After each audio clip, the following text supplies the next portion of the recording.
জান্নাত আমাদেরকে যেতে হবে, কারণ দুটো ঠিকানা আছে পরকাল, আখেরাতে যেতেই হবে। কেউ যদি বলে যে বাবা আমি জাহান্নাম তো চাই না, তো জান্নাতে যাওয়ার মতো আমলও যখন নাই, মাঝখানে থাকি কোনো এক জায়গায়, এরকম কোনো এক জায়গা আছে নাকি? যেতেই হবে জান্নাতে, তা না হলে আরেকটা ঠিকানা কি বরদাস্ত করতে পারবো? ইন্না লিল্লাহি ওয়া ইন্না ইলাইহি রাজিউন। তাহলে কি করে বাঁচতে হবে? সাহাবায়ে কেরাম, সালফে সালেহিন, আম্বিয়ায়ে কেরাম কি পরিমাণ মেহনত করে সারা জীবনব্যাপী সংগ্রাম সাধনা করে জান্নাতে যাওয়ার আপ্রাণ চেষ্টা করেছেন। জীবনের 1 নম্বর টার্গেট ছিল।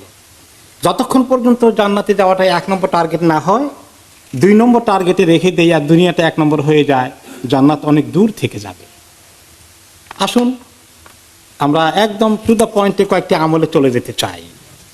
1 নম্বরে কতগুলো আমল অনেক বড় বড় আমল, এগুলো না করলে জান্নাতে যাওয়ার চিন্তাই করা যায় না। আবার কিছু কিছু আমল আছে ছোট্ট ছোট্ট আমল, যেগুলো করতে অনেক কষ্ট হবে না, আমরা প্রায় করেও যাচ্ছি, অনেক ছোট ছোট আমল, কিন্তু আমরা খেয়াল করি না এত ছোট্ট আমল এটা জান্নাতের দরজা খুলে দেয়, আমি তো জীবনেও জানতাম না। এগুলো আমরা কিছু খুঁজে খুঁজে জানার চেষ্টা করবো, সময় তো খুব কম।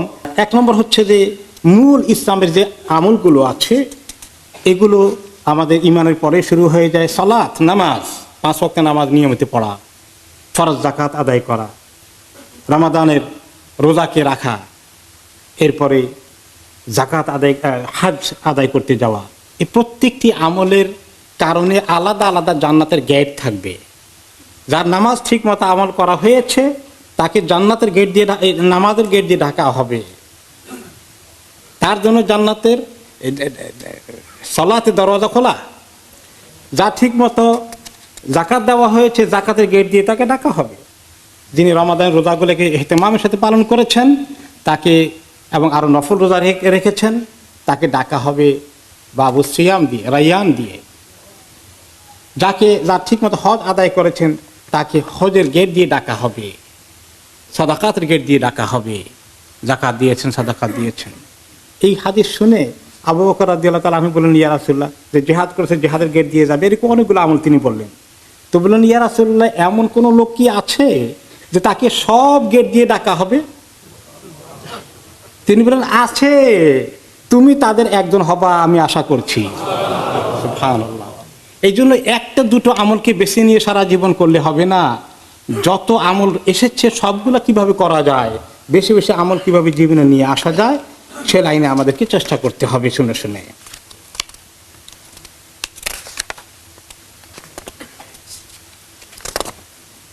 আমরা ছোট্ট আমলের দিকে যদি চলে আসি, ফরজ নামাজের কথা গেল, ফরজ নামাজের পরেই কিছু সুন্নত নামাজ আছে, আমরা প্রায়ই পড়ি। কয় রাকাত সুন্নত পড়ি? দৈনিক 12 রাকাত। এই বিষয়ে হাদিস এসেছে, রাসূলুল্লাহ সাল্লাল্লাহু আলাইহি ওয়াসাল্লাম ইরশাদ করেছেন, মান সাবারা আলা ইসনাতাই আশারা রাকাআহ ফিল ইয়াউমি ওয়াল লাইলা দাখালাল জান্নাহ আরবাআন ক্বাবলা আয-যুহর ওয়া রাকাতাইনি বা'দা আয-যুহর ওয়া রাকাতাইনি বা'দাল মাগরিব ওয়া রাকাতাইনি বা'দাল ইশা ওয়া রাকাতাইনি ক্বাবলাল ফাজর। যে ব্যক্তি 12 রাকাত নামাজ নিয়মিত করেন, ফরজের পরে আগে পরে 12 রাকাত সুন্নত নামাজ নিয়মিত আদায় করেন, সেই ব্যক্তি জান্নাতে প্রবেশ করবেন।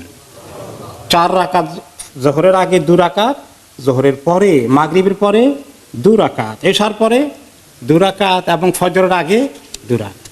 আমরা তো পড়ি মাশাআল্লাহ।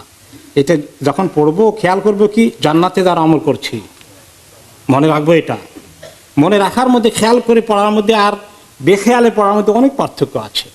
ইহতিসাবাল আজর মিনাল্লাহ মান কামা রমাদানা ঈমানান ওয়া ইহতিসাবান। ইহতিসাবের অর্থ কি? খুব খেয়াল করে, অনেক হেরস, অনেক আশা, আমি এত বড় সওয়াব পেয়ে যাব, এইরকম খেয়াল করে পড়ার মধ্যে অনেক তফাৎ হয়, অনেক পার্থক্য হয়। অনেক ভাই আমাদের আছেন এখন ইয়ংদের মধ্যে সুন্নত না পড়ার একটা টেন্ডেন্সি আছে। ফরজ পড়েই দৌড় দিল, সময় নাই, এত ব্যস্ত, আর বাড়ি গিয়ে গল্প করে। গল্প করা এত জরুরি, সুন্নতটা মিস করে ফেলল। এরপরে আযান দেওয়া ছোট্ট একটা কাজ, এই কাজটা কত বড় কাজ, এর ফজিলত কি?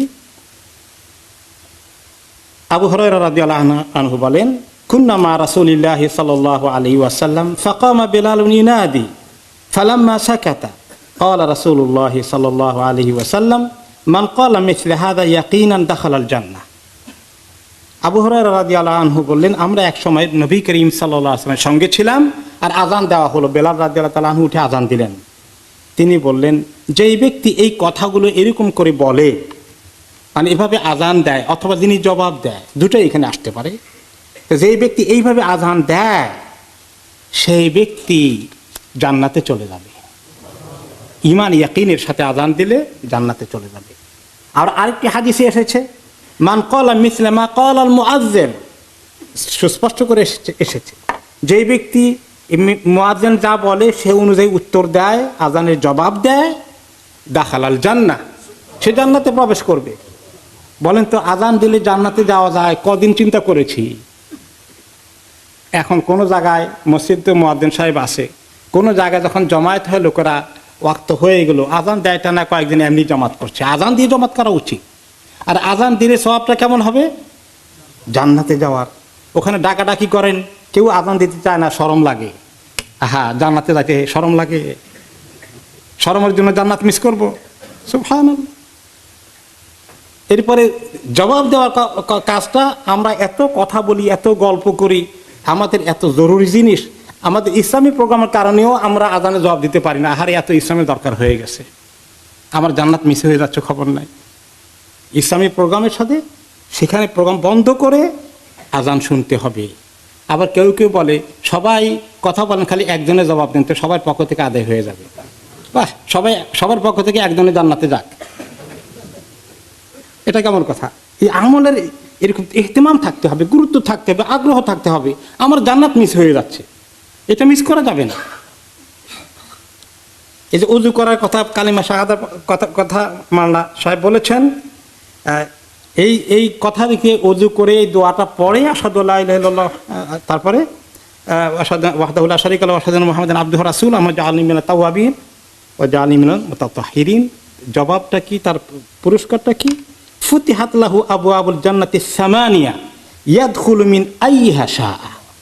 জান্নাতের 8টি দরওয়াজা পটাশ করে খুলে যাবে। 8টি দরওয়াজা খুলে যাবে, যেটা দিয়ে ইচ্ছা করে ঢুকে পড়বে। কতবার উজু করেছি জীবনে, আর কতবার পড়েছি, আর কতবার মিস করেছি, হিসাব করি এখন বসে বসে।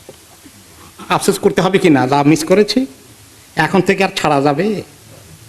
আর ছাড়া যাবে না, যত তাড়াহুড়ো থাকুক পড়ে ফেলতে হবে। ঘরে ঢুকার সময় যে মাওলানা বলেছেন সালামের কথা, এই প্রসঙ্গে আরো কয়েকটি আমলটি হাদিসে এসেছে। রাসূলুল্লাহ সাল্লাল্লাহু আলাইহি ওয়াসাল্লাম ইরশাদ করেন, সালাসাতুন কুল্লুহুম দামিনুন আলাল্লাহ ইন আশা রুজিকা ওয়া কাফা ওয়া ইন মাতা আদখালাহুল্লাহুল জান্নাহ। 3টি লোক বা 3 ধরনের লোক আল্লাহ তাআলা তাদেরকে গ্যারান্টি দিয়েছেন। কিসের গ্যারান্টি দিয়েছেন?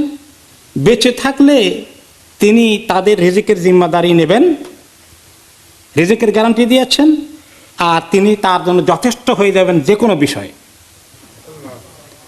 আর যদি যখনই তার ইন্তেকাল হয়ে যায়, আল্লাহ তাআলা তাকে জান্নাতে প্রবেশের গ্যারান্টি দিচ্ছেন। এই গ্যারান্টি কি আমল করলে পাওয়া যাবে? কোন ধরনের 3 ধরনের লোক পাবে? কি অভ্যাস থাকলে? মান দাখালা বাইতাহু ফাসাল্লামা ফাহুয়া দামিনুন আলাল্লাহ। যে ব্যক্তি ঘরে প্রবেশ করলো, করার সময় সালাম দিল, আল্লাহ তাকে গ্যারান্টি দিয়ে দিলেন। ওমান খারাজা ইলাল মসজিদে ফাহুয়া দামিনুন আলাল্লাহ। যে ব্যক্তি মসজিদে চলে আসলো নামাজ পড়ার জন্য বা দ্বীনি তালিমের জন্য, আজকে যেভাবে আপনার ওয়াজ মাহফিল এসেছেন, আল্লাহ তাআলা তাকেও গ্যারান্টি দিচ্ছেন। ওমান খারাজা ফি সাবিলিল্লাহি ফাহুয়া দামিনুন আলাল্লাহ। যে ব্যক্তি আল্লাহর পথে বের হয়, আল্লাহ তাআলা তাকেও গ্যারান্টি দিচ্ছেন। আল্লাহর রাস্তায় বের হওয়ার, জিহাদ ফি সাবিলিল্লাহ যেখানে প্রয়োজন ছিল এক সময়, সাহাবায়ে কেরাম যখন দুনিয়াতে এরকম সিচুয়েশন আসতে পারে কোনো সময়, অথবা দ্বীনি দাওয়াতের কাজে, তালিমের কাজে, মানুষকে আল্লাহর দ্বীনের দিকে আনার কাজে, আল্লাহর দ্বীনের জন্য সময় দিচ্ছে, পরিশ্রম দিচ্ছে ঘর থেকে বের হয়ে, এই কাজটার জন্য আল্লাহ তাআলা তাকে গ্যারান্টি দিচ্ছেন। এটা কোনটা আমরা করতে না পারবো বলেন? কোনটা অসম্ভব? সবগুলি করতে পারবো, কিন্তু অনেকগুলোতে মিস করে আছি। মসজিদে আসার বিষয়টা এত ফজিলত, এত জান্নাতের খবর আছে মসজিদের সঙ্গে। মান গাদা ইলাল মসজিদে আও রাহা আ'আদাল্লাহু লাহু নুজুলান ফিল জান্নাহ কুল্লামা গাদা আও রাহা। যে ব্যক্তি কোনো সকাল বা সন্ধ্যায় মসজিদে আসে, যতবার এভাবে সে আসে, সকাল সন্ধ্যায় দিনে রাতে, ততবার আল্লাহ তাআলা জান্নাতে তার জন্য মেহমানদারি তৈরি করতে থাকেন। তারা নিয়মিত মসজিদে আসার, 5 ওয়াক্ত নামাজ জামাতে পড়ার, তালিম তারবিয়াতে তাফসিরে আসার অভ্যাস যাদের আছে তাদের জান্নাতে মেহমানদারি তৈরি হচ্ছে। আমরা কারা কারা এটা মিস করছি হিসাব করা দরকার। আল্লাহর মেহমানদারি কি বেশি করে নেব, মানে একটু নিলেই চলবে?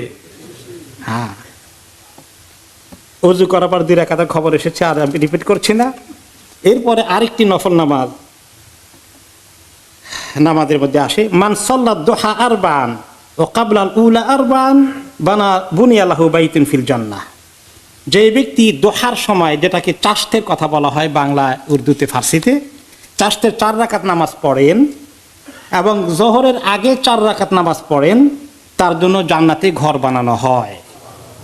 চাষতের ওয়াক্তটা হচ্ছে মানে সূর্য যখন সূর্যের তেজটা মোটামুটি সকালবেলা একটু বেড়ে উঠে, গরম একটু উপলব্ধি করা যায়, জোহরের আগ পর্যন্ত দোহা, যেটাকে বাংলায় চাষতে বলা হয়, 4 রাকাত যদি পড়া যায়। আর জোহরের আগে 4 রাকাত বলতে জোহরের যে 4 রাকাত সুন্নত আছে ওটাকে মিন করা হয়েছে। এইভাবে 8 রাকাত যদি তার জীবনে নিয়মিত অভ্যাস থাকে, তার জন্য জান্নাতে ঘর বানানো হবে।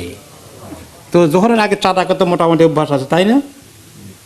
আর এর আগে যদি 4 রাকাতের অভ্যাস করে ফেলতে পারি দোহার সময়, চমৎকার আইডিয়া। আর যে ব্যক্তি দেখলো হঠাৎ করে সবের মাঝখানে কোনো এক জায়গায় ফাঁক পাওয়া গেছে, একটা পেছন থেকে এসে ফাঁক পূরণ করে ফেলে, আল্লাহ তাআলা তার জন্যে জান্নাতের মধ্যে ঘর বানিয়ে ফেলেন এবং তার যে লেভেল আছে জান্নাতের মধ্যে 1 ডিগ্রি আপ করে দেন। আমাদের অভ্যাস আছে উপমহাদেশের মধ্যে যে আমরা ফাঁক রেখে রেখে নামাজ পড়ি, গায়ে লাগে, নামাজ পড়লে একটু অসুবিধা লাগে। সুবহানাল্লাহ। আর যদি এই হাদিস শুনেন, তাহলে ফাঁক থাকলে আপনার অসুবিধা লাগবে, ফাঁক বন্ধ করে ফেলবে। মসজিদ বানালে জান্নাত আছে। মান বানা লিল্লাহি মাসজিদান ইযকারু ফীহি বানাল্লাহু লাহু বাইতান ফিল জান্নাহ। যে ব্যক্তি মসজিদ বানাবে, আল্লাহকে স্মরণ করা হয়, যেখানে আল্লাহকে ডাকা হয়, নামাজ পড়া হয়, আল্লাহ তাআলা তার জন্য জান্নাতে ঘর বানাবেন।